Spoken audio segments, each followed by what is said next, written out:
حضرت سلیمان علیہ السلام کی بادشاہت کا اعلان جب اس زمین پر ہوا تو درندوں چرندوں کے ساتھ پرندے بھی اطاعت کے لیے بارگاہ عالی میں حاضر ہوئے۔ انہوں نے حضرت سلیمان علیہ السلام کو زبانداں اور محرم راز پایا تو دل و جان سے آپ پر فدا ہو گئے، اپنی چون چون ترک کی اور پیغمبر خدا کی صحبت اختیار کی۔ چند ہی دنوں کے اندر اندر سب پرندے بنی آدم سے زیادہ فصیح و بلیغ زبان میں باتیں کرنے لگے۔ حضرت سلیمان علیہ السلام کے دربار میں کیا چرند کیا پرند سبھی حکمت و دانائی کی باتیں کرتے۔ یہ اصل میں اپنی خلقت کا اظہار تھا، غرور یا شیخی کو اس میں دخل نہ تھا۔ ان باتوں کا مقصد بھی یہ تھا کہ پیغمبر خدا کو تعلیم و ہدایت کی تبلیغ کرنے میں کچھ مدد ملے۔ ایک دن دربار لگا ہوا تھا اور معمول کے مطابق حاضرین دربار اپنی اپنی بولیاں بول رہے تھے۔ علم، حکمت، تجربے اور دانائی کی نہریں جاری تھیں۔ اس روز پرندے اپنی صفات اور ہنر بیان کر رہے تھے۔ آخر میں ہدہد کی باری آئی تو اس نے کہا، اے علم و حکمت والے بادشاہ، مجھ میں ایک خوبی جو سب سے ادنا ہے، صرف وہی عرض کرنے کی جسارت کرتا ہوں کہ داناؤں نے کہا ہے مختصر کلام ہی سود مند ہوتا ہے۔ حضرت سلیمان علیہ السلام نے فرمایا، وہ کون سی ادنا خوبی تیری ذات میں ہے؟ ہدہد نے ادب سے عرض کیا، وہ خوبی یہ ہے کہ جب میں بے پناہ بلندیوں پر پرواز کرتا ہوں تو پانی اگر زمین کی گہرائیوں میں بھی ہو تو مجھے نظر آ جاتا ہے۔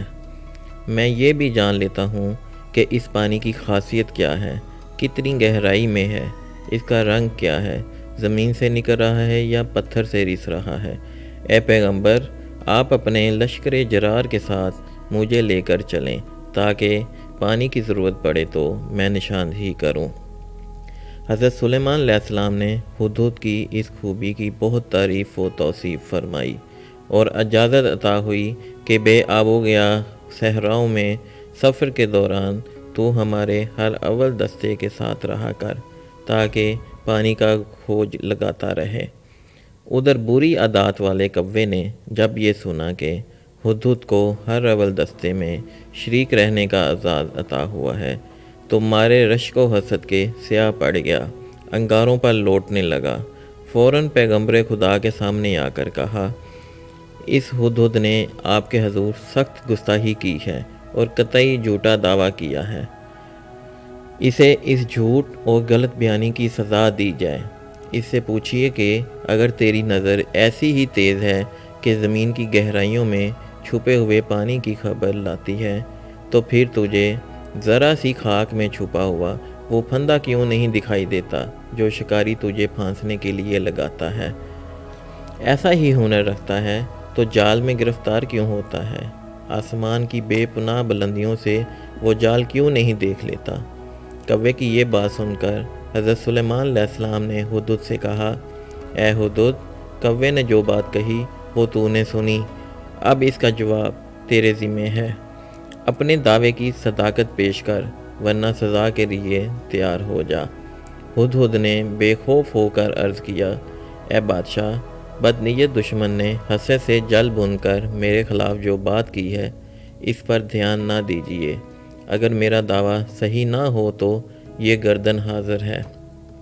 اب رہا یہ سوال کہ مجھے وہ مٹھی بھر خاک میں چھپا ہوا پھندا کیوں نظر نہیں آتا تو اس بارے میں کیا عرض کروں؟